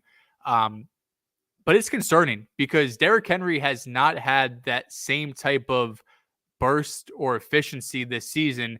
And this Titans offense is so bad that it's not like they're going to get multiple trips, a quarter or a half into the red zone that Derrick Henry can get those type of touchdowns. So as it stands right now, Derrick Henry's someone that there's a chance you could trade him based off name value, right? Like, I don't know what guys, like, I don't want to get disrespectful here, but like, would you rather have Derrick Henry or Aaron Jones going forward? The issue with Aaron Jones is that hamstring. And you know my opinion on hamstring injuries. I hate having a fantasy player that has those because they linger. That's the only concern. And before this past week, we still did see Derek eclipse double-digit fantasy points in back-to-back weeks. It's just the snap percentage that kills me. I see our boy Chris O'Brien telling us that he's buying Derrick Henry, and that's understood because we've seen Derrick Henry, as the season progresses, continue to get stronger and stronger. But I've never seen Derrick Henry get out-snapped. I haven't seen Derrick Henry get out-snapped since Tennessee decided that he's the guy, because he earned it. Of course, the king is the king. But he has been out snapped 2 of the 3 weeks. I am concerned, and it may be a testament to just how bad this Tennessee Titans team just is as a whole, honestly. And to talk about Brees real quick, it's crazy how much can change in a couple weeks. After week one, we're sitting here like, yo, this is a RB2 locket with RB1 upside. The way defenses are playing the Jets, it's so hard. I mean, you can't like. I think he even had rushing a positive rushing yards over expectation with having 19 yards because the Patriots and every team we're going to place or going to face are going to be having 8 guys in the box and begging Zach Wilson to throw the ball. So Brees, you could be the most talented running back in the world. If you have absolutely no threat of a passing game, it doesn't matter how good you are. It's going to be hard to be an efficient running back. Thankfully, or not thankfully, but these are two of the tougher matchups. So going forward, you're hoping for brighter days. But this week you have the Chiefs I don't love. Denver I'm a fan of. Philly's been beatable. So these last 2 weeks with the Cowboys in New England, I still don't think it's indicative on what his season-long projections are going to be. I think brighter days are ahead. But this is the floor for Brees Hall because this is the worst offense in the NFL. I have to throw this in because I know you love to throw shots at him. Ezekiel Elliott rushing for 80 He yards, violated us. He's 5 better than Ramondre. yards a carry against those New York Football Jets. Violated. Take some respect, please. I'm begging for it because this man has been one of the best running backs that we've seen in this league. I respected him. He's not the same. He was against the Jets. He was vintage. I'm happy that he did that to y'all. With all due respect to you, I'm happy he did that to y'all. Let's get into the wide receiver studs. Keenan Allen, wide receiver 1, over 200 yards, 20 targets, brought in Puka. 18 catches. Puka stuff. 20 targets. That's what we're calling that. That's Puka really stats. the level. But goodness gracious, Keenan Allen continues to be one of the best fantasy receivers in fantasy football for the last, 9-10 games at this point. He's been nothing but dominant. Of course, Devontae Adams breaks onto the scene. If you had these two guys on the same team, which I happen to do in one of our leagues, you were in heaven. He was fantastic. 13 catches on 20 targets as well. Puka territory, 172 yards, 2 touchdowns. We mentioned about Tyreek already. Justin Jefferson, another game, another day of having over 100 receiving. Was able to get into the end zone as well, which we haven't seen so far into the season. That's great to see. Had a cramp. Thank God that's all that it was. Gave me a minor heart attack. He seems to be okay. Now I have this man highlighted. Tank Dell. 5 catches, 7 targets, 145 yards, 1 touchdown. This is 2 weeks back-to-back where we see him be fantasy relevant. This week, of course, was one of the premier wide receivers. Is this guy in your lineup every single week? I mean, the immediate trust that this offense has shown in Tank Dell leaves me nothing but optimistic that this guy can be great. But at the minimum, this is a trade high. You have to be using this guy as trade bait. Yeah, it was surprising to see Nico kind of get pushed aside, right? Like these first 2 weeks of the season, he's been the guy. He's been Stroud's number 1 guy. And this week it was Tank Dell, 5 receptions, 145 yards. You saw the big playability. And this is someone I was low on for sure. He's small. He's like 5'9", 165 pounds. He's not someone who's the prototypical wide receiver 1. But it is important to remember, I forgot what show I heard it on. But the average weight for wide receivers dropped by the year. So you see a guy like Smitty's a great example coming out of college. Like there was no comp for him, but there was also no one who did what he did at the college level, at the SEC level at that weight. So going forward, I think that's something I have to adjust as well, that just because you're a smaller guy, you're 160, 170 pounds, the rules are different in the NFL. So you could be small and be effective. Tank Dell's showing that. He, without a doubt, has flex upside. He has, the ability to take any ball to the house. But with a rookie quarterback, with some other options there, he does feel a bit more boomer bust, even though these last 2 weeks, wide receiver 19, wide receiver 6, it feels really comfortable, especially when you're getting 79% of snaps week 2, down to 61 this past week. But Texans are going to be in a negative game scripts a lot of times. So Tank Dell's going to have opportunity. He's going to get targets. He's someone that I would probably feel comfortable flexing. I think I would still prefer Nico Collins, though, as the wide receiver 1 on this Houston team. Let me ask you a question. Rest of the season, if you had to choose Drake London or Tank Dell, who are you taking, sir? Drake London, we got real disrespectful after week 1. He bounced back. At least in week 2, he bounced back. This past week was not great. God.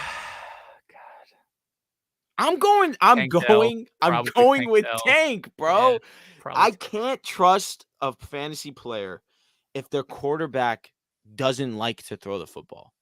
I mean, it's so simple.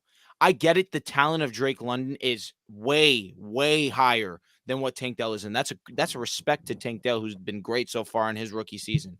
But Drake's upside and his ceiling is being limited by a poor quarterback. It is, And and it's very the evident. floor is 0. The floor is week It's 1 really goose egg, week bad. 3 4 points. It's really bad. But hey, a credit to Tank. Week 1 did only see 4 targets, but week 2, 10, and this past week 7. I mean, I feel extremely optimistic about this offense, especially seeing how it's more predicated towards the pass.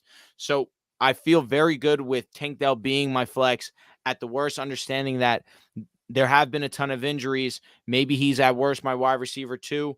But I mean, one of the stronger flex plays you can have right now is Tank Dell. Thielen had a great day, had 11 catches for 14 targets, 145 yards. I mean, amazing day. Really do credit to Andy Dalton as well, because they had to. That was the game script. They had to throw the ball, and he was the recipient. Mike Will, unfortunately, he's going to be out for the rest of the season. Let's give him his flowers. 7 catches on 8 targets, 121 yards, and a touchdown. It's unfortunate that for sure. It's unfortunate that this guy hasn't been able to stay healthy. You understand he's one of the more talented guys in the league, but the issue has been he can't stay on the field, and it sucks. And obviously we hope for a speedy recovery, and we're able to see him back on the football field soon. My start of the week, Amari Cooper, 7 catches, 8 targets, 116 yards, and a bomb touchdown. I mean, this is what you were hoping for coming to the season, expecting. We saw a full offseason now with DeShaun Watson getting used to the playbook, kind of struggled as a passer these first 2 weeks, but amazing matchup.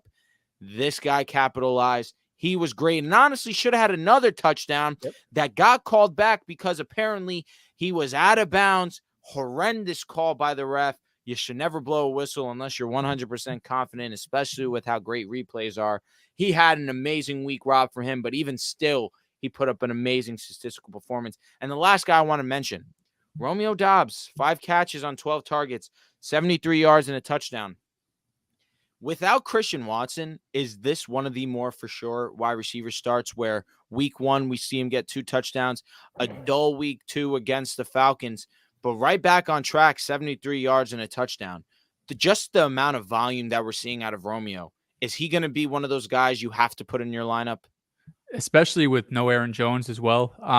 I think at least one of them return this upcoming week, but you have to feel pretty good, especially, like I said, I don't think Jordan Love, this touchdown percentage continues, but it's obvious him and Romeo Doubs have a connection. They've hit on multiple back shoulder throws in the red zone, that end up going to Romeo Doubs. So I think as a flex play, you have to feel pretty safe about it. Once Christian Watson gets back, it does feel like the ceiling is a bit limited. There's only so many targets to go around. And I still think this Packers offense wants to be a run-first team. We saw the first 2 weeks, Jordan Love did not complete more than 15 passes. So once the true wide receiver one's back and the RB1's back, who is really their wide receiver one, if we're being honest, him and Christian Watson are going to probably end the season around the same amount of targets. I don't know if there's going to be enough to keep Romeo Doubs consistently relevant. I'm looking up real quick Jaden Reed's stats just for the sole fact of you understand that. No, he had multiple brutal drops. One was a touchdown, if I remember correctly. 7 targets, 8 targets, 5 targets. Now, 5 targets was week 1, 8 targets against Atlanta, and 7 targets this past weekend. I mean, you have to imagine that once Christian Watson comes back into the lineup, these targets go to him, and we do see some volume taken away from Romeo. But I feel like Romeo's role doesn't alter too much. He's still an end zone threat. Watson really is that burner as well. That's where they're going to take their deep shots.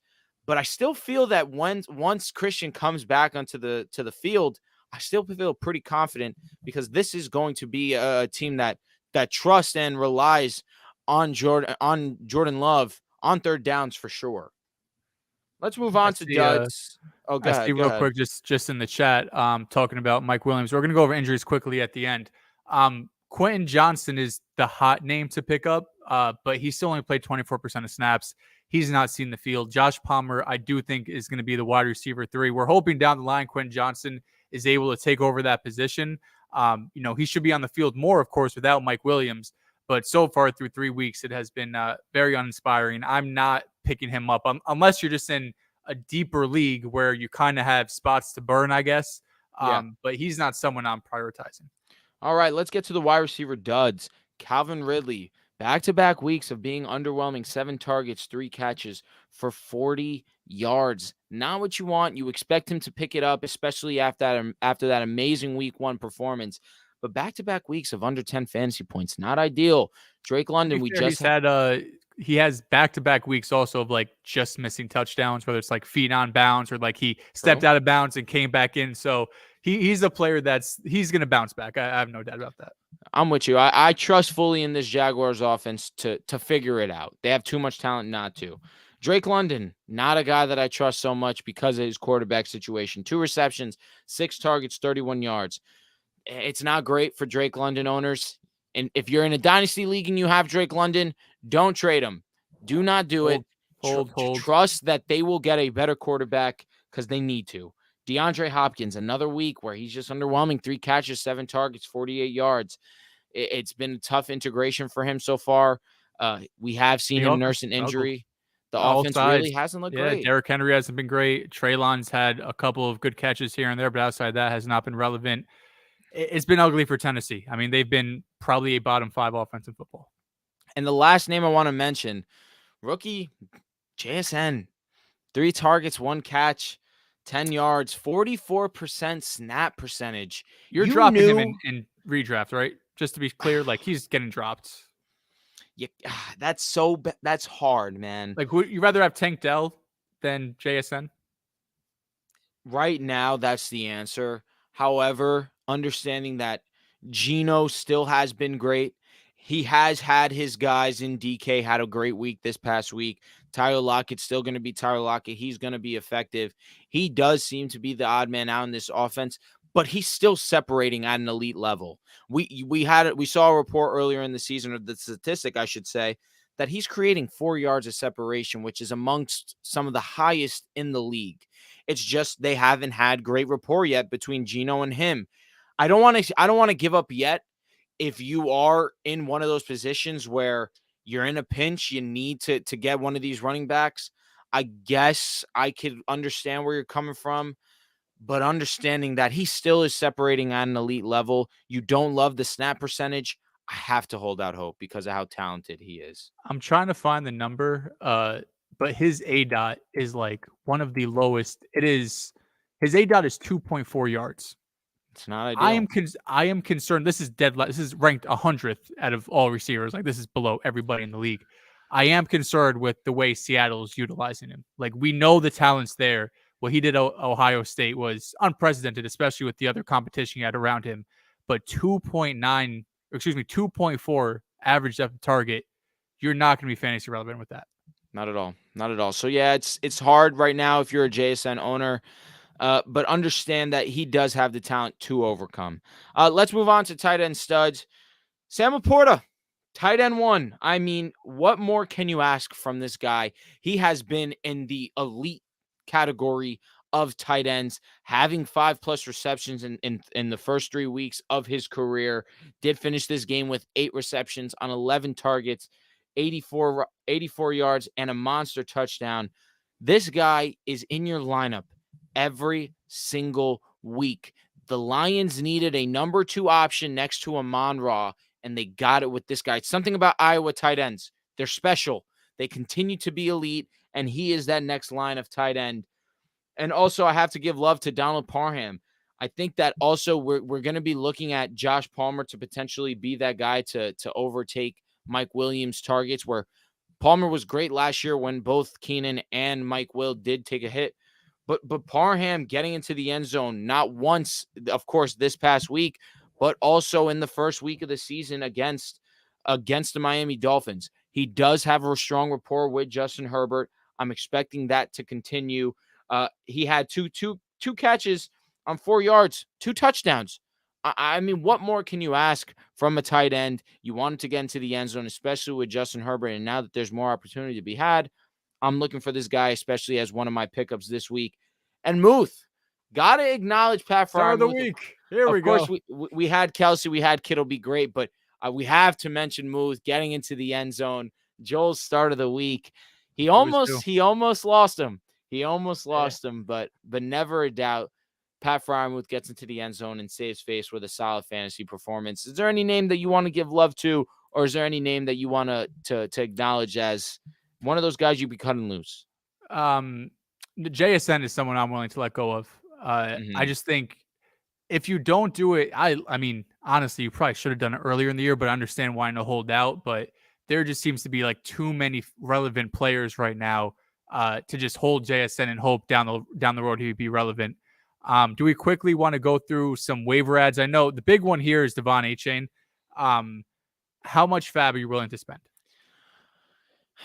I'm thinking around $20-$25. Okay. Oh, Understand that you're not bought in. You're not bought in. I'm not spending the half the fab. I'm not spending the 40 on fab because it's Mostert's backfield. A Shane was great, but even in a split, understand that this is a pass first offense. I don't know if I'm ready to go all in on a redraft just because the opportunity may not be there week to week. That's fair. I'd probably be a little bit more aggressive. I'd probably be in like the 30 to 35 range. Like you mentioned, Mostert's still going to be relevant. He's still going to be part of this offense, and they want to pass the ball, to be fair. But Achane also has some pass catching ability that will make him relevant. The other name that I'm just looking at our waiver list here in the show doc, Tank Dell, we talked about already. He might be rostered. There's a good chance he's rostered in your league. But the last name, Marvin Mims, has been nothing short of amazing for the Broncos. So true. You have it's hard to have a deep bench in a redraft league because, of course, Marvin Mims in Dynasty is owned. But Marvin Mims, once he's a full-time player, you got to think he's going to be a flex option. Just the limited sample size we've seen from him, the big play abilities, it's really second to none. I mean, you look at like the Broncos' most yards gained in a single play, it's all Marvin Mims, and he's barely getting the ball. So he's not someone, unfortunately, that you could go and add just because he's only playing like 20% of snaps. But he's someone I'm keeping an eye on. If I have an empty spot, he's someone, for example, like every Sunday, your players get listed as out. If you have an IR spot, put someone in the out column, pick up Marvin Mims, and do that every week until you see him play 50+% of snaps. Once he does that, then you could keep him on the bench. But yeah, he's someone I'm keeping an eye on. Unfortunately, just you can't start him yet. I mean, it seems to be week by week, we start to see him integrated more and more in the pass game. But you're right. He's not seeing the snap percentages that you would want to see. Jerry Jeudy does come back. He's gained a lot of attention. Cortland Sutton, he had a solid fantasy week against the Dolphins. It's going to be hard for him to get consistent looks, especially with maybe a silver lining. Our offense is always going to be on the field. So maybe that leads for more opportunity for Marvin Mims. We've seen Russ be effective. He has done well so far. He's been one of the better fantasy quarterbacks, but it really has to go hand in hand with there's just two guys in front of him that the Broncos simply trust more and they're more invested in long term too. Or let me not say long term, but at least for this season, you expect these two guys to get a majority of the snaps. Let's quickly go through injuries. We'll answer a couple of questions that we asked for on Twitter. Then we'll wrap it up here. Derek Carr, right AC sprain. He'll likely miss a couple of weeks. Thankfully, avoided a long-term injury, but will at least miss this upcoming week. You have Jameis Winston coming in, which honestly, for backup quarterback fantasy football, you might like Jameis more than Derek Carr. It's great news for Chris Olave, Rashid Shaheed, Michael Thomas. Patrick Mahomes rolled his ankle, came back and played. They won big. Don't think we should be too concerned about that. Jimmy G's in concussion protocol. Again, just like last week with guys like Jalen Waddle and Anthony Richardson, it's impossible to say whether or not he'll clear for this upcoming week. So just pay attention to the Thursday O'Connell show. Season? O'Connell, but Brian Hoyer, I think, unfortunately. Brian Hoyer, facts. You hate to see. Gus Edwards was being evaluated for concussion. Haven't seen anything else from that. Once again, I'm getting all this stuff from Destination Devy, Jeff Mueller, every single week. I retweet it on my Twitter if you want to go check it out. Mike Williams, we mentioned ACL tear. He'll be done for the season. I do think Josh Palmer is probably the guy that gets the most uptick in targets. Agreed. But Quentin Johnston's the one with the upside. I just don't know if I could roster a player that's getting 20 to 30% of snaps. Calvin Ridley had a small injury because he ended up playing the rest of the game. But at least Jeff Mueller, who once again is a PT, thinks he could have some sort of MCL sprain possibly. He did return to the game, something to watch out from. Deebo Samuel from Thursday night was just sore. He didn't practice today, but I think he is trending up. At least should be good for this weekend. And that's pretty much it. Rashad Bateman got banged up. Mingo got banged up, but I don't think that's really guys we're starting. All right, and last thing I want to do real quick before we go on here, go on and answer some questions as well. Are these guys droppable? Are you willing to cut ties with these guys? Going to give you a couple names, give you a couple of seconds to think about it. But you let me know. Are you willing to cut ties with these guys? Brandon Cooks. It's always about who you could pick up. Would you drop a Brandon Cooks for a Tank Dell? Would you drop a Brandon Cooks for a Josh Palmer? Tank Dell, yes. Josh Palmer, no. Okay, Brandon Cooks really has not been great so far. He hasn't. That's why I do wonder. Kadarius Toney. Yes. No doubt. Okay, I agree with you there. He's been very underwhelming. He can't stay healthy, and when he does play, you never know who's going to get the ball except Kelsey. In redraft, this pains me. Jahan Dotson, is he droppable at this point? We're trending towards it. I'm holding out hope for a couple of weeks. But wide receiver 49, wide receiver 85, wide receiver 84. This hurts. It does hurt. It is. Would you rather have Nico Collins or Jahan? Nico. I'm not even thinking twice about it. Let's see if I can have another name here. Are you dropping Jamal Williams? I lean yes. Yeah, I wouldn't have a problem. Alvin Kamara comes back next week. Kendre Miller's healthy again. Especially if you don't have an IR spot, I'm fine with it. You said JSN. Are you dropping him or no? Yeah, I'm fine dropping JSN. Okay, I can understand that. Let me see if I can find one more. Sky Moore. I'm fine dropping Sky Moore. Yeah. Okay. If there's I guess A-Chain is the top pick, but Sky Moore, all the Kansas City receivers, if your name's not Travis Kelce, I don't know who's going to get the ball any given week. I'm not gonna say any running backs because you need to be holding on to as many running backs as possible. You're holding on to Khalil Herbert? That's exactly who I was going to say. You have to. You have to. I have him on one on in Maine. I'm holding on to him, but if I could drop him, I don't fab. If I could drop him, I'd much rather have Devon, but I'm not gonna be able to get him. All right, let me pull up these tweets and then we'll wrap up the show here.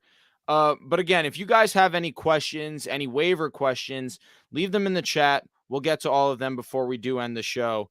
But first and foremost, let's see. Is Tank Dell wide receiver 1 in Houston? I still think it's Nico. Okay, I agree with you. I think so. I think that I lean Nico because 2 weeks in a row, he was easily the number 1 option. But Tank is definitely a strong wide receiver too. Shout out to Russell. He says, "What the hell do I do with Garrett Wilson? Who's the best player I can trade for him? Do I pick up Josh Palmer or Quentin Johnston with Mike Williams now that he's unfortunately out? Let's stick to Garrett Wilson first. I think that's a you question, brother. I'm sorry, but with Zach Wilson as my quarterback, he's a flex. He's one of the best flex plays you have, and it's sad."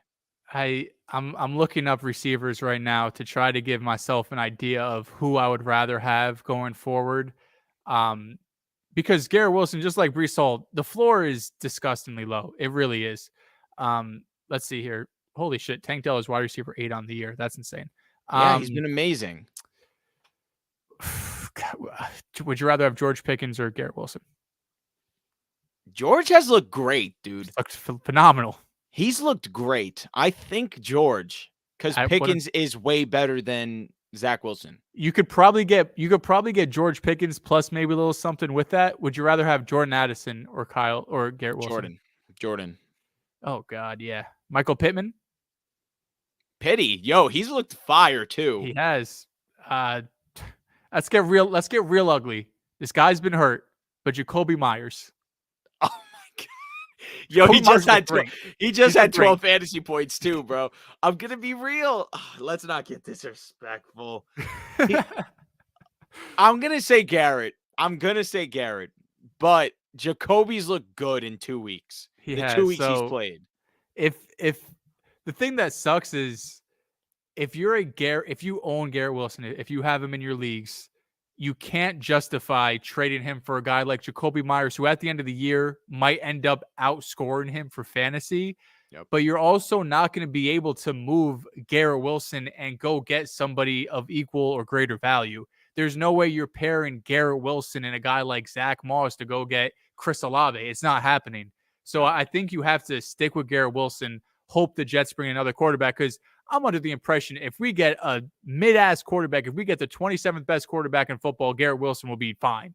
It's just the fact that we have the 50th best quarterback in football is the reason why this offense looks the way it does. That hurts. 50 might be generous. Jeez. He said, do I pick up Josh Palmer or Quentin Johnson? I'm leaning Josh Palmer just because of the production we saw last year when Keenan and Mike were out. Do you agree? Yeah, I agree, Palmer.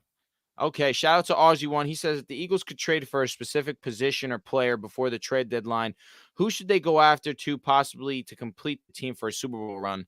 They really don't need anyone. I'm with you there. Maybe on the defensive side of exactly. Secondary. Offense, they're great. Besides Bijan and CMC, what backs would you clearly rank above Swift going forward?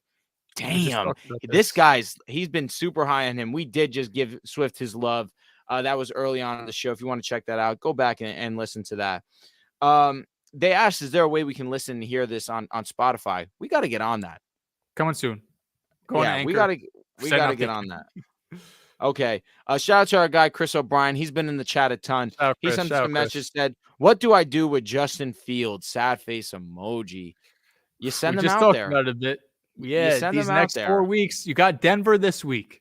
Start Justin Fields with confidence. I might give him the Pat Freiermuth, the Pat Freiermuth boost on Thursday's show and make him my start of the week just to give you some confidence. But I feel really good because if it doesn't happen against Denver, this man might lose his job. I think one of the biggest questions we've received, because I think I've already saw 4 or 5 tweets about Josh Palmer, Quentin Johnston. You go and you get Josh Palmer. I feel like that's the big question. Let's acknowledge it is Josh Palmer. But the last question here from G Pels SS says, would you trade Mike Evans while he's hot or ride it out? I'm riding it out. It's a contract season. He's been amazing. He's been one of the most fantasy relevant receivers that there are, consistent week by week by week. You send out Mike Evans and you don't consider it twice unless you're getting a clear, obvious upgrade. Exactly. Like even still, and I say this honestly, Olave rest of the season, Mike Evans with the way that he's been playing. It's a toss-up. Probably Mike, though. It's a toss-up. Like, I wouldn't call you crazy either way. With Jameis, it makes it intriguing because he's just hey, fuck it, I see you down there, let's ride. But I think that with the consistency we've seen out of Mike, I have to lean Mike. We can read a couple in the chat and then we'll get out of here. We've already been here 137. Let's get this an hour and 37. Our guy Chris has been asking us about this 2026 first round pick deal. I started. He said, question for y'all here. Let's put it onto the highlight. He said, question for y'all. If you get the chance, my dynasty team sucks. I'm rebuilding. I have my own first this year, but also have 5 firsts and 26. Would you trade 3 26 firsts for a guaranteed second pick? If you're getting the number 2 overall pick and it is 2024, super flex. Yep. It's a super flex. So he's getting Caleb and Marvin. Caleb, you're probably getting Caleb and Marvin. I'm cool with that. I would do it. I would do it. Trade the random, that 2026 first. They could be terrible. They could be great. Caleb Williams and Marvin Harrison are 2 of the best prospects we have ever seen at their respective positions. Get it done. All right. And you know what? That's going to do it for this episode of the Fantasy Reaction Show. If you guys have any comments, any questions, leave them down below. Make sure you guys like the stream. Make sure you guys go and subscribe to the channel. We're going to be back here on Thursday. We're going to be back here every single Monday, giving you this content, continuously being just as great as we can as fantasy experts. But again, guys, we appreciate you guys tuning in. Take care, and we'll see you guys next time.